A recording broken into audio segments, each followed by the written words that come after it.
So we are more than halfway into today's show, and it is time for today's special feature. And the special feature is never a question and answer, but it's a share based on something always comes up during the course of the week that just keeps popping up as a recurring theme. That's life, right? And that's how our brains work. You know, once we pick up on something someplace, it seems to be everywhere. It's like the new car syndrome.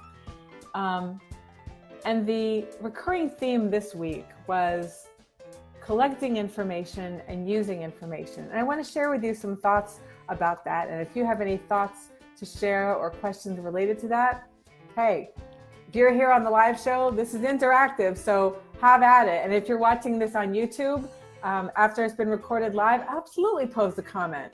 I'll see it. So this is about collecting information and using information. And let me get to the point first. Don't bother collecting information unless you're going to use it. Don't bother. You have so many minutes and seconds on this earth. Don't spend any of them, which are permanently non-refundable, doing something that's not going to go anywhere, that's not going to benefit anyone.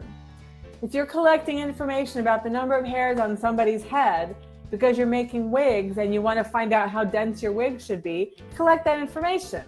If you're collecting information about how many hairs are on somebody's head and then no one's using that information and you're just curious and you don't really care and you're not using that information, for crying out loud, don't collect it. Don't spend any time whatsoever asking questions or producing documents or asking other people to ask questions and get information that you're not going to do anything with, or that no one else is going to do anything with either. And it is amazing when you witness the power of inertia, that we've always done it this way stuff, right? So if there is a special financial analysis, let's say, that's just part of the monthly package. And if nobody's looking at it, if nobody's making a decision based on it, the crossroads here is, should we start making decisions based on this information? Would that be beneficial to us? Is there some shining prize at the end of it for us? Are we feeling better? Are we making more money? Are we making more impact? Are we being more efficient? Whatever it is. Or is it not really in anybody's best interest to use that information? In which case, option B, stop including it in your monthly reporting package, or don't mention it in your intake process, or don't include it in your financial statements or your analysis. This speaks to the level of detail in your chart of accounts. This speaks to what reports are in your financial reporting package. This speaks to whether or not you have a dashboard. And if you do, what's on it? What's on your dashboard that nobody's paying attention to? Either focus on making some money or making a difference or both with that information, or get it out of there. Life is too short.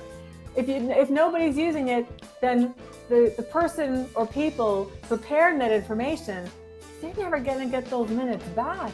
Release them from this. You know what I'm talking about? Oh, this is awesome. I have another way of thinking about this. Use it or lose it. You heard it here first. Use it or lose it. Oh my gosh, I love that. I feel a meme coming on. Use it or lose it. Tier 1 service. Yeah. So that's what I wanted to share with you. If you have ever been in the unfortunate position of preparing a lot of information that you know that nobody's going to use, I mean, come on. Doesn't that drag on you?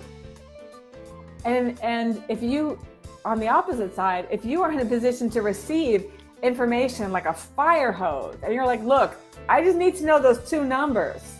Get rid of the fire hose. It's okay to not have all that information if you're not going to use it. So that's my share for this week.